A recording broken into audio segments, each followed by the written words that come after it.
नमस्कार दोस्तों, एक बार फिर स्वागत है आपका आपके अपने चैनल लाइव उमंग में। तो आज हम इस वीडियो के माध्यम से बात करने वाले हैं अभी हाल ही में बीएसएफ में ग्रुप बी और ग्रुप सी की भर्ती का नोटिफिकेशन है वो जारी किया गया है। तो इस वीडियो के माध्यम से हम चर्चा करने वाले हैं कि बीएसएफ ग्रुप बी का आपका सिलेक्शन प्रोसेस क्या रहेगा, बीएसएफ ग्रुप सी का एग्जाम पैटर्न क्या रहेगा, बीएसएफ ग्रुप बी एंड सी का सिलेबस क्या रहेगा, बीएसएफ ग्रुप बी और ग्रुप सी की वैकेंसी के लिए आपकी सैलरी क्या होगी, और भी बहुत सारी बातें जो आपके मन में डाउट में वो सारी बातें हम इस वीडियो के माध्यम से क्लियर करेंगे। अगर आपके मन में कोई डाउट रह जाता है तो आपको वीडियो डिस्क्रिप्शन में जाना है, वहाँ पे आपको इसका एक ऑफिशियल लिंक मिल जाएगा, आप उस पर क्लिक करके सारी जानकारी देख सकते हो। इसके अलावा आप नीचे दिए गए कमेंट में भी क्या कमेंट करके अपने डाउट क्लियर कर सकते हो। तो चलिए शुरू करते हैं आज की जानकारी को। आज की जानकारी किस चीज़ के बारे में है? BSF paramedical and veterinary staff vacancy 2021 का नोटिफिकेशन है वो अभी हाल ही में जारी किया गया है। सीमा सुरक्षा बल के अधिकारियों ने बीएसएफ ग्रुप बी एंड सी के रिक्त पदों के लिए एक अधिसूचना जारी की है। इस अधिसूचना के अनुसार बीएसएफ में पैरामेडिकल एंड वेटरनरी स्टाफ के 110 पदों के लिए आवेदन आमंत्रित किए हैं। योग्य इच्छुक उम्मीदवार 26 जून से 25 जुलाई 2021 तक आधिकारिक वेबसाइट के माध्यम से बीएसएफ में BSF group B and group C vacancy 2021 के लिए आवेदन कर सकते हैं। यहाँ हम paramedical BSF paramedical and veterinary staff online form 2021 के अन्य विवरण, जैसे कि इसके लिए आयु सीमा क्या होगी, शैक्षणिक योग्यता क्या होगी, सिलेक्शन प्रोसेस क्या होगा, आवेदन शुल्क क्या होगा और आवेदन कैसे करें आदि के बारे में विस्तृत रूप से चर्चा करेंगे। चलिए सबसे पहले बात करते हैं BSF group B and group C की जो वैकेंसी डिटेल है उसके बारे में। तो सबसे पहले बात करते हैं इसमें एसआई यानी स्टाफ नर्स की पोस्ट है। इसमें एससी कैटेगरी के लिए 5 पोस्ट है, एसटी के लिए 2 है, ओबीसी के लिए 13 है, ईडब्ल्यूएस के लिए 3 है और अनरिजर्व के लिए 14 पोस्ट है। ASI operation theatre technician group C के लिए अगर बात करें तो 1 पोस्ट है वो सिर्फ ओबीसी की है। ASI laboratory technician group C की अगर बात करें तो इसमें 4 पोस्ट है वो एससी की है, 2 पोस्ट एसटी की है, 7 पोस्ट ओबीसी की है, 3 पोस्ट ईडब्ल्यूएस की और 12 पोस्ट है वो जनरल की है।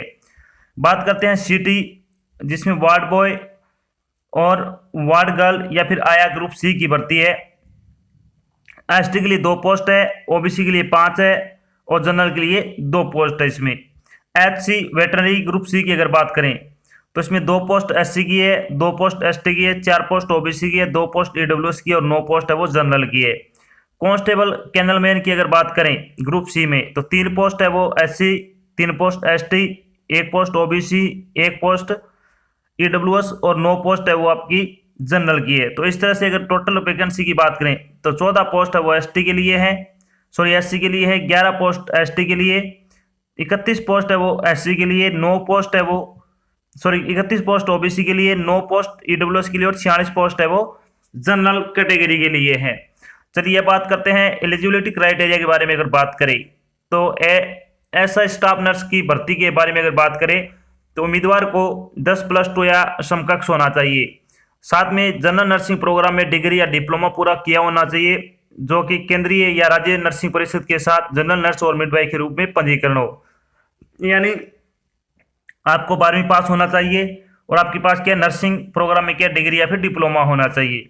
अब बात करते हैं एएसआई ऑपरेशन थिएटर टेक्नीशियन की। तो इसमें क्या है, उम्मीदवार 12वीं पास होना चाहिए और या फिर क्या है इसके समकक्ष प्लस ऑपरेशन तकनीक में डिप्लोमा या केंद्र या राज्य सरकार द्वारा मान्यता प्राप्त संस्थान से प्रासंगिक विषय में प्रमाण पत्र होना चाहिए। अब बात करते हैं एएसआई लेबोरेटरी टेक्नीशियन के बारे में।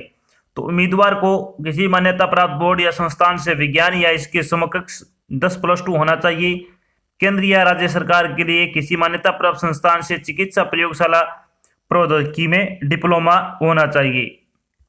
अब बात करते हैं सिटी, जिसमें वार्ड बॉय, वार्ड गर्ल या फिर आया की भर्ती में आपकी क्या योग्यता होनी चाहिए। तो उम्मीदवार को किसी भी मान्यता प्राप्त बोर्ड से मैट्रिक या समकक्ष में उत्तीर्ण होना चाहिए। संबंधित ट्रेड में 2 साल का कार्य अनुभव या किसी भी मान्यता प्राप्त औद्योगिक प्रशिक्षण संस्थान या व्यावसायिक संस्थान से 1 साल का सर्टिफिकेट कोर्स और ट्रेड में कम से कम 1 साल का अनुभव या किसी मान्यता प्राप्त औद्योगिक संस्थान से ट्रेड या इसी तरह के ट्रेड में 2 साल का डिप्लोमा होना चाहिए।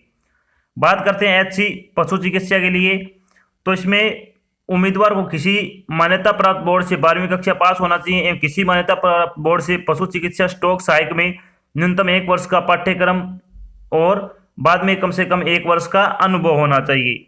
बात करें कांस्टेबल कैनल मैन में, तो उम्मीदवार को किसी भी मान्यता प्राप्त बोर्ड से 10वीं पास होना चाहिए। सरकारी पशु चिकित्सालय या पशु चिकित्सा महाविद्यालय या सरकारी फार्म के औषधालय में पशुओं को संभालने का 2 वर्ष का आपके पास अनुभव होना चाहिए। तो ये तो हो गया आपकी शैक्षणिक योग्यता। अब बात करते हैं एज लिमिट के बारे में। तो एज लिमिट के बारे में अगर बात करें तो SI स्टाफ नर्स की पोस्ट के लिए आपकी एज लिमिट है वो 21 से 30 वर्ष आपकी आयु है वो हो सकती है। ASI ऑपरेशन थिएटर टेक्नीशियन के लिए 20 से 25 साल, ASI लेबोरेटरी टेक्नीशियन के लिए 18 से 25 वर्ष। इसके अलावा CT वार्ड बॉय और वार्ड गर्ल आया के लिए 18 से 23, HC वेटरनरी के लिए 18 से 25, कांस्टेबल कैनल मैन के लिए 18 से 25 है वो आपकी आयु हो सकती है। इसके अलावा जो आपको आयु में छूट दी जाएगी, जो सरकारी नियमों के साथ छूट मिलती है वो आपको छूट यहाँ पे भी दी जाएगी। अब बात करते हैं इंपॉर्टेंट डेट के बारे में। तो BSF ग्रुप बी और ग्रुप सी के ऑनलाइन फॉर्म भरने की स्टार्टिंग डेट है वो क्या है, 26 जून से आपके फॉर्म भरने शुरू हो गए हैं। लास्ट डेट की अगर बात करें तो 26 जुलाई है, यानी 26 जुलाई से तक आपको फॉर्म भर के जमा करवा देना है। 23 जुलाई तक आपकी क्या फॉर्म और रजिस्ट्रेशन हो जाना चाहिए। अब बात करते हैं BSF group B and C selection process के बारे में। तो इसमें रिटन एग्जाम होगा, स्किल टेस्ट होगा, अगर किसी में कोई एक आधी पोस्ट होगी जिसमें स्किल टेस्ट भी होगा, डॉक्यूमेंट वेरिफिकेशन होगा और मेडिकल एग्जामिनेशन होगा। बात करते हैं सबसे पहले जो रिटन एग्जाम होगा इसके बारे में। तो BSF पैरामेडिकल स्टाफ का एग्जाम पैटर्न क्या रहेगा, तो इसमें कौन कौन से क्वेश्चन आपसे पूछे जाएंगे। तो इसमें आएगा पार्ट फर्स्ट में general knowledge and numerical aptitude के 25 क्वेश्चन आपसे पूछे जाएंगे। पार्ट नंबर 2 में ह्यूमन एनाटॉमी एंड फिजियोलॉजी के 25 क्वेश्चन आएंगे। पार्ट नंबर 3 प्रोफेशनल नॉलेज, जिसमें medical and surgical nursing, health and illness, nursing care of person, pregnancy and labour midwifery से संबंधित 50 क्वेश्चन पूछे जाएंगे। ये 50 क्वेश्चन जो आपने डिप्लोमा वगैरह किए या नर्सिंग वगैरह किए उनसे संबंधित है, तो आपका सिलेबस है वो आपका रहेगा। डिप्लोमा जो आपने किया उसमें से क्या है क्वेश्चन आएंगे आपके। तो टोटल 100 नंबर का क्वेश्चन होगा, पेपर आपका ऑब्जेक्टिव टाइप होगा। अब बात करते हैं BSF ASI OT technician exam pattern 2021 के बारे में। तो इसमें आएगा आपका general knowledge and numerical aptitude 25 question आएगा, ह्यूमन एनाटॉमी एंड फिजियोलॉजी के 25 क्वेश्चन, जनरल सर्जिकल प्रिंसिपल के 50 क्वेश्चन, साथ में fundamental concept and procedure related to operation theatre and technique, anaesthetic drugs and equipment and surgical operation theatre tray setup, sterilisation and disinfection से संबंधित आपके 50 question आएंगे। तो ये 50 क्वेश्चन आपने जो डिप्लोमा किए है उससे संबंधित हो गए, तो आपका सिलेबस है वो आपका सेम रहेगा। 100 नंबर का पेपर होगा, पेपर आपका ऑब्जेक्टिव टाइप होगा। अब बात करते हैं आपका सिलेबस क्या होगा। तो BSF ग्रुप बी और ग्रुप सी के सिलेबस के बारे में बात करें तो इसमें जनरल नॉलेज का सिलेबस क्या रहेगा आपका। इसमें आएगा Indian polity, current event of national and international importance.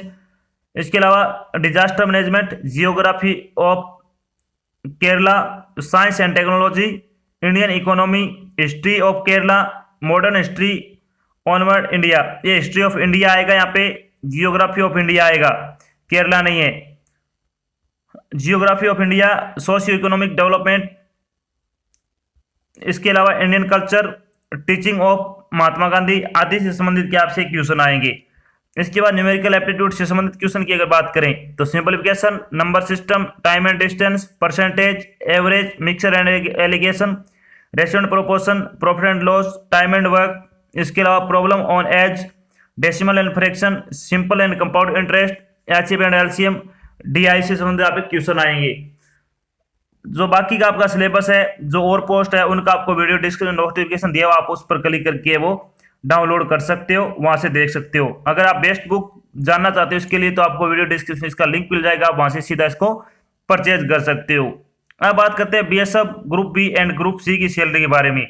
तो ऐसा स्टाफ नर्स की सैलरी क्या होगी आपकी 35,400 रुपये से 1,12,400 रुपये पे लेवल आपका इसमें 6 लगेगा। एएसआई ओटी टेक्नीशियन की अगर बात करें तो 29,200 रुपये से लेकर 92,300 रुपये पे लेवल आपका 5 लगेगा। एएसआई लैब टेक्नीशियन 29,200 से लेकर 92,300 रुपये पे लेवल आपका 5 लगेगा इसमें। कांस्टेबल वार्ड बॉय 21,700 रुपये से लेकर 69,100 रुपये पे लेवल आपका 3 लगेगा इसमें। एचसी वेटनरी 25,500 से रुपये से लेकर 81,100 रुपये पे लेवल इसमें 4 लगेगा। कांस्टेबल कैनलमैन की अगर बात करें तो 21,700 रुपये से लेकर 69,100 रुपये पे लेवल आपका इसमें 3 लगेगा। तो इस तरह से आपकी क्या इसमें सैलरी होगी, बहुत अच्छी सैलरी है। अगर आप योग्यता रखते हो तो आपको ये फॉर्म वो जरूर अप्लाई करना चाहिए। तो ये तो थी आपकी एक छोटी जानकारी जिसमें उन्हें डिस्कस किया कि अभी हाल ही में एक नोटिफिकेशन जारी हुआ है बीएसएफ में ग्रुप बी और ग्रुप सी की वैकेंसी का, जिसमें पैरामेडिकल स्टाफ नर्स की भर्ती है, वार्ड बॉय की है, एसआई की है, एएसआई की है, और भी बहुत सारी पोस्ट है। और साथ में डिस्कस किया कि बीएसएफ स्टाफ नर्स का आपका सिलेक्शन प्रोसेस क्या रहेगा, बीएसएफ स्टाफ नर्स का सिलेबस क्या होगा, बीएसएफ टेक्नीशियन का आपका एग्जाम पैटर्न क्या होगा, बीएसएफ लैब टेक्नीशियन की आपकी सैलरी क्या होगी, और भी बहुत सारी छोटी मोटी बातें जो आपके मन में डाउट में सारी बातें यहाँ पे क्लियर कर दी है। आशा करता हूँ मैंने आपको जो जानकारी दी वो आपको अच्छी लगी, समझ में आई है। अगर जानकारी अच्छी लगी तो इस वीडियो को लाइक और शेयर जरूर करें। अगर आप चैनल पर नए हैं तो चैनल को सब्सक्राइब कर लेना और साथ में आपको बेल आइकन दिख रहा है उसको आपको प्रेस कर लेना, ताकि जब भी कोई नई जानकारी डाली जाए आपके पास उसका नोटिफिकेशन आ जाए और आप जल्द से जल्द की जानकारी ज्वाइन कर सको। तो आज की जानकारी बस इतना ही, मिलते हैं एक नई जानकारी साथ, तब तक के लिए जय हिंद, जय भारत, धन्यवाद।